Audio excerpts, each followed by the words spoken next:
Welcome to my podcast, Slay Your Dragons with Compassion, which is done in conjunction with my wonderful friends at Online Events.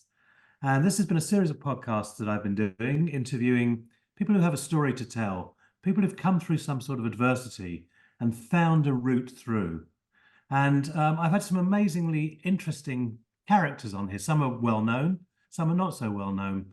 But at the end of the day, have made major strides in their lives through adversity. And I'm really delighted to welcome, interestingly today, someone I haven't met before. So this is our first dialogue will be this podcast. But I was recommended very highly through my friend James, saying that you were an extraordinary man. And I've looked you up on Wikipedia. I've listened to a little bit of you, and I can see you've got a fantastic story to tell. So Geoff is basically a BAFTA award-winning screenwriter, filmmaker, spiritual teacher, and martial artist, and comes from very humble beginnings and is now rated one of the top karate experts in the world. But you've obviously gone through a lot in your life, Geoff. So can you tell us a little bit about what's been your story? Yeah, well, my story started off, I was a young guy and I was going to trip the light fantastic. I was going to change the world. I have these ambitions to do amazing things. And my trajectory was interrupted at the age of 11 when I was groomed and abused by a teacher, martial arts teacher. And it was devastating for me. Every decision I made after that impact, what they would in Islam they would call it sabra or impact, like a wound. Every decision I made after that was determined by that one incident. I didn't trust anybody. I didn't trust teachers specifically. I didn't trust my parents. I didn't trust anybody. I felt abandoned by everybody. I felt abandoned by God, which is of course what any kind of parasitical force that enters you, that's what it wants you to feel. It wants you to feel isolated. I definitely felt isolated. So every decision I made from that point onwards was determined by fear and trying to avoid fear, trying to avoid conflict. So that was a martial arts teacher that abused me. But I managed to get back into martial arts. But of course, this schema was stuck inside me. It was this tremendous fear of abandonment, not even a fear that I could put a face on, because I was abused in the middle of the night and I was lying opposite this person. We were all camping out in a kind of boys' centre. And I just felt the abuse come from behind me. So I couldn't see it. It was just a hand. It was just a disembodied, heavy creature that was interfering with me, and it left me terrified, absolutely terrified. And that would because I was unable to kind of evict it straight away because I was too afraid to tell anybody. It kind of grew and burgeoned within me, and basically took over my autonomy. It basically sat on my causal body, what they would call the bliss body, and every decision I made from then on was determined by that. So that led me to chronic jealousy, insecurity, I would say psychotic jealousy, and it left me self-abusing and sexually self-abusing. These were difficult things to talk about, and I was only able to individuate them and clean them and convert them eventually by writing about them and bringing them out into the light. But so I ended up. Can I just interject here for a second, actually, because you just named something very important here. The series is called Slay Your Dragons with Compassion, which is based on my loss of my daughter, Melissa, through suicide. And the way that I found my way through it was to write about it. So actually, you're naming something that's a really important feature of how people heal, because a lot of people I've worked with a lot of abused people in my role as a psychotherapist, and a lot don't recover. It's like they end up their whole lives not trusting. But you've done more than recover. You've actually managed to use it as a springboard for thriving. I see it as it was a reservoir of energy. It left me with deep, deep rage, dissonance, cognitive dissonance, confusion. But I recognized as I started to write about it that what we bring to light itself becomes a light. So it wasn't just that I was able to like kill it or clean it. I was able to bring it up very much in the Judaic sense of conversion rather than killing. I was able to bring it up and convert it into a light. So actually when I wrote my truth, it actually went out there into the world as a truth, and it helped other people to speak their truth, because they're saying, well, if Geoff Thompson, this so-called tough man, can talk about being abused and then self-abuse and sexual self-abuse with that kind of visceral detail, then we can talk about ours. We're able to do it. But what I recognized was that there's a lovely thing in Judaism where it says that if you meet somebody that's hurt you, chase after them and serve them, because they have something of yours and you need it back, and you have something of theirs. And that's what happened when I eventually met the person that abused me and I forgave him. I took my autonomy back. He'd stolen my autonomy. He'd left in what Aurobindo would call a partner or an agent in me. And that was working away in the background and taking over my autonomy. I was able to take my autonomy back by giving my fear, or giving that parasite, or that powerful dark perception back to him. I said to him, I forgive you, and I gave it back to him, but not in the sense that I only realized later I didn't pardon him. I haven't got the power to do that. None of us have. Only contrite remorse can cure that kind of abuse. What I did was I gave it over to reciprocity. I recognized that if I gave it over to him, he would have it back, and he would have to deal with that himself at some point when the universe balances its books. So can I just interrupt you again here, Geoff, for a second, just to say that that's quite a powerful sort of way of operating with an adversity. And I'm wondering whether you had support along the way to do that, because you said you couldn't talk to your parents, you couldn't talk to anyone, you just trusted everybody. Did you find a way of getting support to do that, or you found it in yourself? Have you ever heard of the concept of Al-Qadiyya? Yes. Yeah, I can't. Because I didn't trust teachers. I never had a teacher very much, really. I very rarely went to teachers because I always had this unconscious association with the teachers with abuse. So my teachers came from everywhere, but they didn't come in one specific human. So I met different characters on the path. So I had lots of invisible support.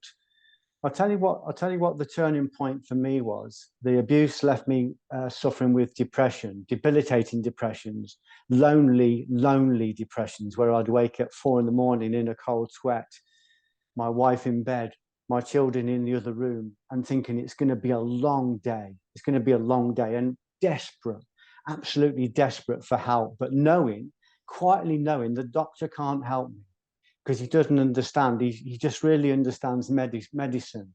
And my wife can't help me because she's afraid of me, because I'm like a lost puppy following around the house. Her husband is gone. So I feel as though there's no help. And I know that my autonomy is stolen, that my life is taken over. And then just have this one moment of clarity where I just find this righteous anger, where I just say to myself, I'm not going to live like this anymore. I refuse to live like this anymore. I've got a wife, I've got kids, I've got a life. I'm not going to live like this anymore. And the moment it did that, I had this kind of what you might call a theological infusion, like an idea, just fell into my head. It fell into my head like a coin falling through water. And it just said, write down all your fears on a pyramid. Least fear at the bottom step, worst fear at the top step, and confront them one by one. And I just suddenly had this hope. I can do something about this. You know, all the people who said they could help me weren't helping me, or weren't able to help me, but I could help myself. So I had this spark of light. In Judaism, they would call it chokmah, which is wisdom. So I had a concept nucleus of wisdom fall into my mind that I unpacked into a crystallized realization probably over the next 30 years. But I basically started to confront the things I was afraid of. And I thought I was overcoming fears, but I wasn't really overcoming fears. I was literally finding the darkness in me, the ignorance, the wounds, and I was facing them, these three-dimensional monsters, until they became two-dimensional cartoons. I completely absorbed them. And then the nature of the fear dissipated, and the light, or the aeon that was in the fear, transferred across to me, and my consciousness expanded. So each time I climbed up the step of the pyramid, I was a bit more expanded, a bit more vision. I was able to confront a bit more fear. And I eventually did this until I climbed to the top of the pyramid and confronted my fear of violent confrontations, which, again, to cut a long story short, I eventually came to the conclusion that there was a parasite in me, a very dark implanted perception, or a demon, or a divided thought, or a divided belief. And at some point, I needed to overcome that. Now, I developed the skills to physically kill people. I could kill in 32 languages. I was a veteran bouncer. But I knew that wouldn't serve me. I knew it wouldn't help me against this parasite, because it would only feed on that. What So I you could needed either to have gone to do the was I dark or needed the to... light. Say again? So Geoff, you could either have gone to the dark or the light. So it Yeah. feels to me like there's an incredible creativity in you. I mean, coming up with the concept of the pyramid feels a bit like that you've managed to find a manifestation of something that's metaphorical, but also that gave you a stairway out. And you talked about climbing up the pyramid. Yeah. Yeah. So you managed to find this all inside yourself, which I find Yeah. extraordinary. It's all there. It's all in the very nucleus of our body, in our heart, but where the mass is. The mass is in the nucleus. What I was doing, I didn't realize at the time when I built a pyramid, I was taking the positive. Again, this is kind of in similitude with the tree of life. And there was a positive which wanted to overcome this, and there was a negative that was telling me you can't. And I managed to place an isthmus, or a filament between those two forces, which was my will force that I'd started to regain. And I actually created an inverted pyramid, which formed a bridge. And from that bridge, I was able to receive this starry descent, these divine speckles of wisdom that came into me. So the idea of the pyramid was a divine download. It was a gift or a grace. But I still had to do it. I still had to work it. And I realized that if I could face the ignorances in my life and the things that lacked light, and if I could change those things in me, I could convert them into light, and I could become light. And part of my implicit covenant, if you like, this was an implicit covenant, was that we're going to give you this because you've shown courage, but you must give it to other people. Because when I was searching for this truth, Malcolm, and I was suffering with depression and feeling very dark, I remember reading books that promised to tell me the truth, and none of them did. And I remember saying one day, when I find the truth, I'm going to tell everybody. I'm going to tell everybody. And again, I didn't realize at the time, but I triggered on the secret to life, which is, the lovely Judaic saying, the master sets the table for the servant before he eats himself. In other words, if you want abundance, find somebody that needs abundance. If you want healing, find someone that needs healing. Whatever you want, bring it down for other people. So this idea of receiving in order to share. So I created a covenant unconsciously. So when this theological infusion, this grace came into me about the pyramid, I started to teach it. And it was so simple. It was just kind of like saying, we are going to write down the fears, the things we're afraid of. The first thing we write down is that we're afraid to look at the things we're afraid of. We're afraid to admit that we're afraid. And then we're going to confront them, but not overcome them. We're going to convert them, because everything, even a thought, contains mass. It contains light, contains an aeon of light. And if we're able to confront that and absorb 99% of it, we can convert that light into us. And this is, obviously, we know that this is in all of the scriptures, from the Hindu texts, from the Christian texts, from the Jewish text. It's this concept of converting darkness into light, or ignorance into knowledge, is in all of those places. But I was given it in my early 20s as a divine download, but the covenant was, you must share this. And I've been sharing it ever since. And obviously you're enthusiastic about it. It's interesting because I feel like you've been describing, I studied for a while Kabbalah with Warren Kenton or Zev Ben Shimon Halevi. Yeah. And what you've described feels incredibly Kabbalistic. Yeah, and it I is don't know whether Kabbalistic, you yeah. Kabbalah. Yeah. Yes. I've studied Kabbalah. I studied the Zohar. I took 6 months off to read the Zohar.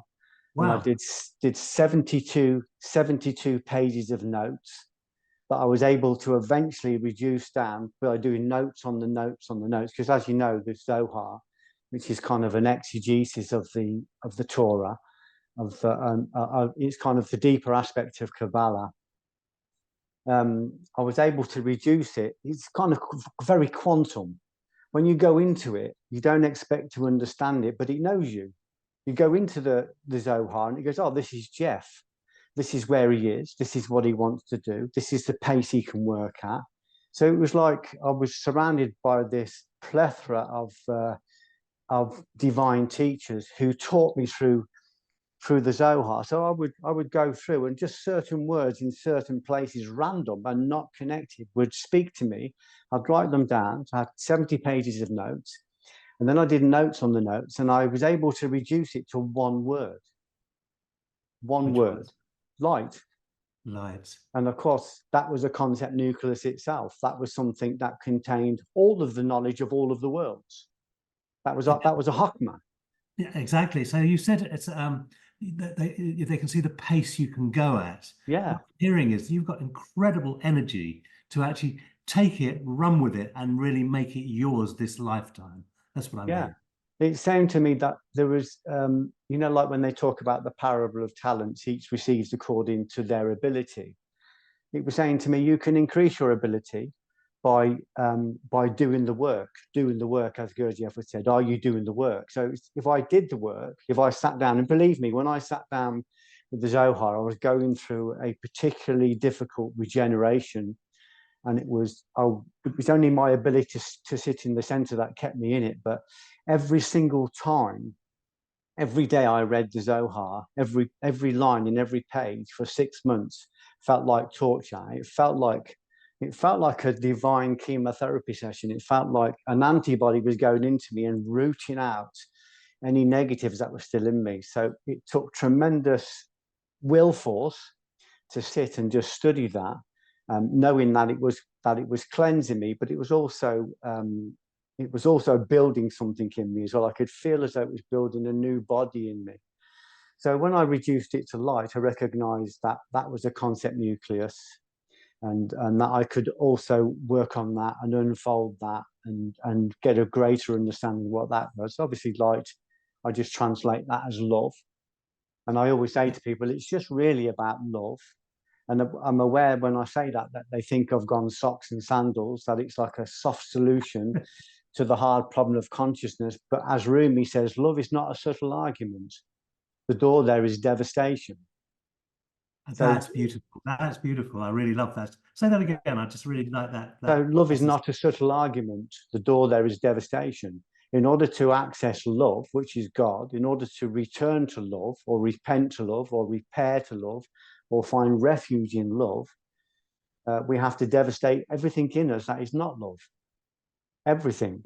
So any wounds, any darkness, any confusions, any false perceptions, they're semi-autonomous thought forms. They have some kind of autonomy. We have to. I think Jean-Emile Charon, the French Einstein, said we have to designate a distinguished aeon. We have to elect one part of us, like what a Moses character or a Hercules character within us, that goes, well, this is my body. I'm in this body, but I haven't got autonomy over this body. And this part of us has to go through with the golden sword of discernment and win back all the territories of the body so that we can become unitotal. Then when we become unitotal, then we are useful to God. We can please God, or we can certainly work in the hope after Merton that we are pleasing God. So the idea was that that it was just about love, but not sentimental love, but supernatural love, a love that is infused into us when we remove the ego and just let it come through us as a vessel. So from then on, once I realized that, I just thought, I'm just going to work from a place of love. But I'm aware that it's the hardest thing I've ever done, because there are elements in me and elementals in me that are terrified of love, because of course they'll be dissolved by love. And that continues to be the work. That's fantastic. I mean, I've the last few years, I found myself in my psychotherapy groups saying the essence of this is love. Yeah. And I understand it. For the first time, I've actually got in touch with that. That as a therapist, if I'm in a place of love with the people I'm working with, I'm not going to make mistakes. I'm No, going to find my way through because it's not my way through. It's not the ego's way through. no. It's allowing something to come through me. Yeah. And to do that, we have to have a distinguished aeon. We have to have a central, like a Moses character that goes, okay, I'm in charge. A bit like uh who was it? It will come to me in a minute. It was I'm thinking about the character that went to the no, it's not coming. I'll leave it for now. But it's just about finding this leader character within us that wakes up and goes, yeah, this is my kingdom, but I'm not in charge of it. I haven't got authority, so I'm gonna go around and I'm gonna clean it up. I'm gonna win autonomy back over it, and then once we've done that, we can be of service. But like I said, it's not a subtle argument. This is what Rumi says to continue the poem. We make great sky circles with our freedom, but how do we learn it? We fall, and in falling, we're given wings. And that's where he talks about that love is not a subtle argument. The door there is devastation. So it's really difficult. We might not know what God is. We might not be able to articulate what love is, but we know what it's not. This sense of apophatic theology, we can start going, okay, I don't know what it is, but I know what it's not. I know it's not jealousy. I know it's not envy. I know it's not judgment.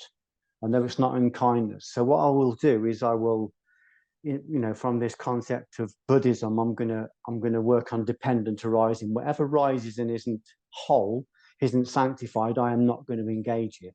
I'm not going to identify with it. I'm just going to let it convert to love. I'm just going to keep this center nucleus of love. And when it comes up, it's just going to be exposed to love and be converted into love, and itself become a part of love. What I'm hearing is that for me, I've been very fortunate to come across a lot of really great teachers. I studied with Ram Dass, with Arena Tweedy, who read The Chasm of Fire, Warren Kenton, and some really wonderful teachers, Peer Vilayat Khan. And I got a lot of incredible knowledge from that. But what I'm hearing from you is that you found your teachers, but you found it through really hard graft. And Yeah. actually you have studied. That has been your way through. And you're still studying, presumably. Studying and writing, yeah. I'm studying, and I'm being taken off in so many different directions. And everything I'm studying, it's finding a collaboration in every faith I'm studying comes to the same conclusion. If you study science, it's saying the same thing. Whether we're talking about science and modern physics, or whether we're talking about ancient religion, they all agree on the same thing. Our job here is to increase knowledge and love. And what we have to do from the very beginning is convert ourselves, convert the ignorance in us and convert the non-love in us, so that we can become a unitotal being, so that we can create this triangle, because we're living in a three-dimensional reality. So we use our will force to bring the positive and negative together, create a three-dimensional triangle that automatically connects to a 4 and 5-dimensional space. So when I am able to center myself using this concept of bringing my will force to bring these two opposing forces, or these complementary forces, together, I can connect to God, or I can connect to the Akashic, and I can ask questions, and I will get very real, very quick answers. I only ask if I really want to know, because obviously knowledge is very powerful. And then once I get those answers, my covenant is always the same: tell people, pass it on. Interesting. So I've used the I Ching for 40 years or more. And that's given me incredible insight into if I ask the right question, I get an answer that I can understand. So it's finding the question. But again, what I'm hearing is that a lot of this has come to you not through the use of external forces, but internally something has developed in you. And I'm wondering, what I'm left thinking is, I've been very impressed with the work of Joanna Macy, who talks about we're at the time of the great turning, where we're either going to evolve and take our next step of evolution and become human beings that we'd be proud of being, or are we going to be an experiment that has had its day on planet Earth? And I'm Yeah. wondering about your optimism for life as we reach a point of real difficulty on this planet. I think we're at a time of great. We're at the divide now. And what do you feel Mm. about that?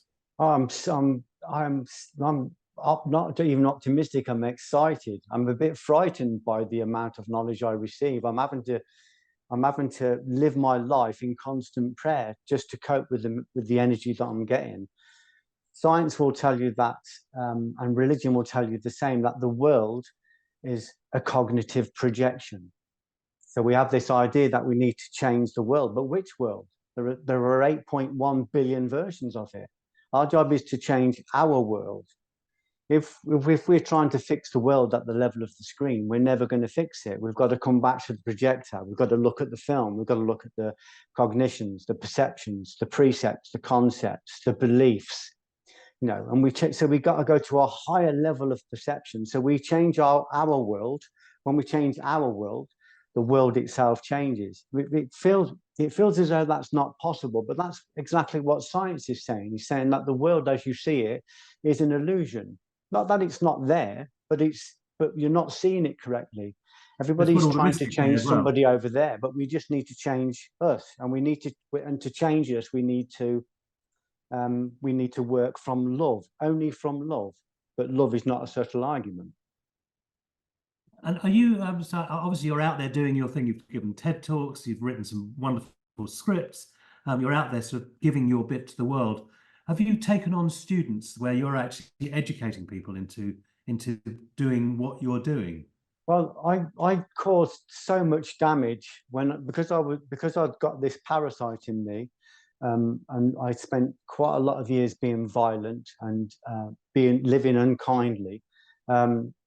I spent a lot of time, probably 30 years, when I woke up and realized that this was my kingdom, but I weren't in charge, and I started to win it back. I recognized that part of my atonement, part of my repentance, my return to love was to speak to everybody in anybody that God put in front of me. And I was literally taking phone calls from strangers for probably 30 years and going out and teaching and doing all the things I was asked to do, writing the books. Or I've written 50 books, I've done myriad films, and so that was when I was in what I would call my incandescent frame of teaching, which was I was just because I had so much to cleanse. I was giving it to everybody that was put in front of me. Then it was intuited to me that they wanted me to go to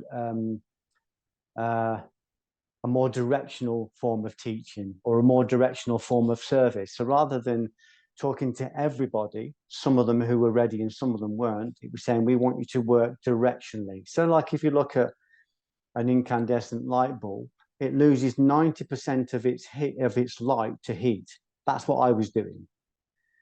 But if you look at an LED light bulb, it goes through a chip and it retains 90% of its light because it's directional.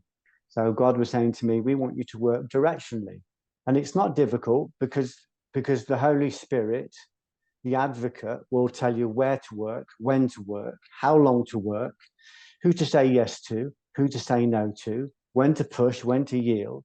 It will give you every instruction. It will send protection before you. It will actually give you protection at your flank and sides. You will be looked after, providing that you keep the covenant, that you don't worship false idols. In other words, so that you don't start thinking, this is me and this is all about me, and I need more followers and I need accolades and all that. So it was just saying, just serve us, just please us, and we will tell you who to serve. So that has been coming through film, I'm writing a book at the moment. I had an incident 3 years ago with a rough sleeper on Oxford Street, and it triggered a download, a massive download, which I initially wrote into an 8-minute film, 8 minutes, and it's an animation that's just come out. And it was such a powerful concept nucleus that when I'd written the film, afterwards, I've written so far in the last 3 years 750,000 words based on this one incident of offering a rough sleeper love, and not only sanctifying him, but sanctifying the whole of Oxford Street and the whole of London. To cut a long story short, I basically was walking past this rough sleeper in Oxford Street with no shoes on, and I couldn't walk past him. And I had this moral battle in my head. Is it my job? Have I got the time? Have I got the money? In the end, I found myself buying him some clothes and coming back and giving him these clothes and giving him some money. And it was a supernatural infusion. It wasn't my charity. It was a much bigger charity than I could ever do. And I said to this guy, "What's your name?" And he said, "Evil." And I said, Wow. "Evil?" And he said his name was Evil. And I heard this voice coming from the air. "What are you going to do about the evil?" "Well, I'm going to dress it and feed it and robe it in the armor of the good." And in doing that, I was able to sanctify him, in other words, make him whole. I'm talking about evil in the way that Aquinas would talk about evil, as a privation, as something that lacks wholeness, as a virus that is lacking a certain amount of electrolytes, and I'm an antibody that has extra electrolytes, and I'm going to just embrace it and neutralize it just by giving it something that I've got. So I was able to sanctify evil as a privation, just by giving this guy a bit of love, not love that I had, but love that I allowed to come through me. And because I did that, this film, we managed to get Chris Eccleston to do the voiceover. It's already been nominated for one of the biggest awards in the world in film, and it's because it contains a very, very powerful message. You could watch the film and think it's just about feeding a homeless person, but it's actually about sanctifying evil with love, just with love. But love is not a subtle argument. Everyone we talk to always thinks that love is a soft option, but I'm saying it's the hardest thing you'll ever do, because you're going to have to devastate all of those wild opinions you've got and all of those pervading perceptions, and not only confront them and look at them, but convert them into love. It's interesting because Rainer Maria Rilke, the German philosopher, says that if in our lifetime we can truly love one other human being, we've achieved a great deal. And what I'm hearing is that your practice is love. And your practice has come from being robbed of something effectively when you were young, and then finding a way out of that and coming through that, and actually finding that you have a task in this world, and you are clearly, Geoff, in service to life. Yeah, that's my life. And I'm in service to God. I just want to please God, because I know that God is omniscient and omnipotent and omnipresent. So if I'm pleasing God, of course I'm pleasing everybody. And of course, when you're talking about God, you're not talking about some religious concept of God. You're talking about the divine, the great. Well, you tell us what you're talking about. Well, people are against religion, but religion comes from the word religare. It just means to realign, man to man, man to his source. So God just is love. So we realign to love. You might call it light or spirit, but so we're just realigning to love. So when I talk about God, obviously sometimes people are offended by that, which I'm comfortable with, because if they're offended by 3 letters, then that's a Dharma gate. I'm their teacher. If they're offended by 3 letters, that just being offended by 3 letters blocks them from entering any Bible that's available. I've been able to enter all of the Bibles as a Dharma gate of learning, of emancipation, because I'm curious. I'm very, very curious. I want to understand. And my covenant, as I said, is always about, we are going to give you this.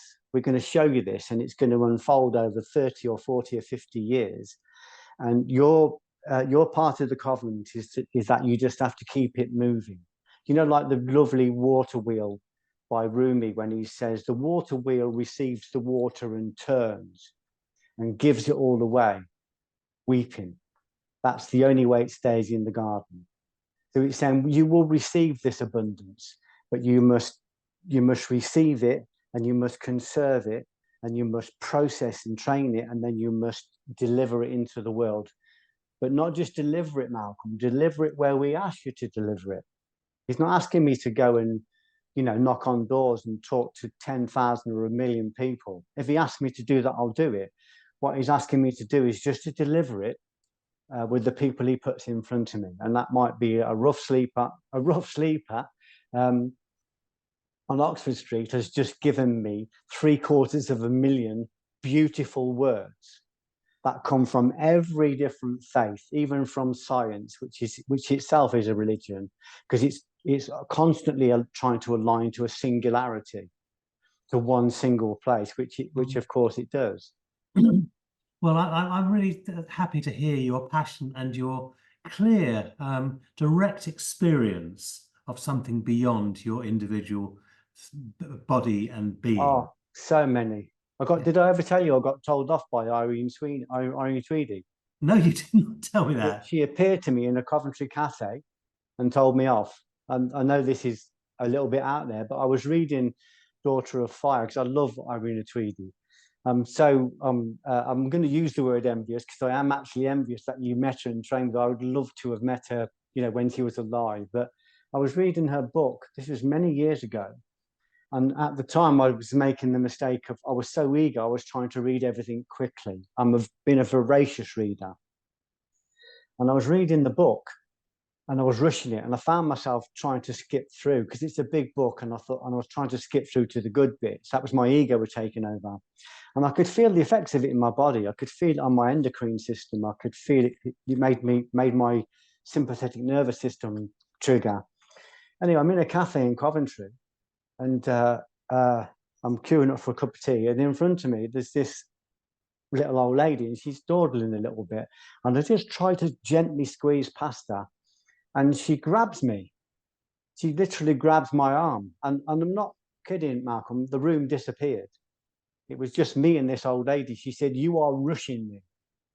You are rushing me." And I said, wow. And I was like overwhelmed. I said, "Oh, I'm so sorry." I said, "I am so sorry." I said, I didn't mean to rush you." And she said, "You could have hurt me." And then she just, she saw I was bewildered and she just kissed me and laughed and walked away. And I just thought, she's so familiar. So when I come back home, I came online and had a look at some images of Irene Tweedy, and it was her. It was extraordinary. I used to, in my 20s, I used to go on a Friday evening to her house. There'd be a meditation, and about 80 of us would lie on the floor. And this is, this is the extraordinary thing. We would all have visions, and I took it as normal. I was in my 20s. We'd have visions of things way beyond our comprehension. Yeah.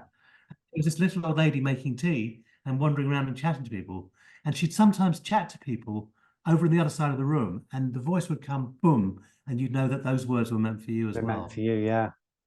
Yeah. So thank you so much for sharing her, because it's reminded me of a very beloved teacher of mine as well. Yeah. So you're so blessed to have been able to meet her and work with her. I loved her. All of my kids read her work after I read her, and I said to them, "Don't rush her. Don't rush this book because she will tell you off." That's right.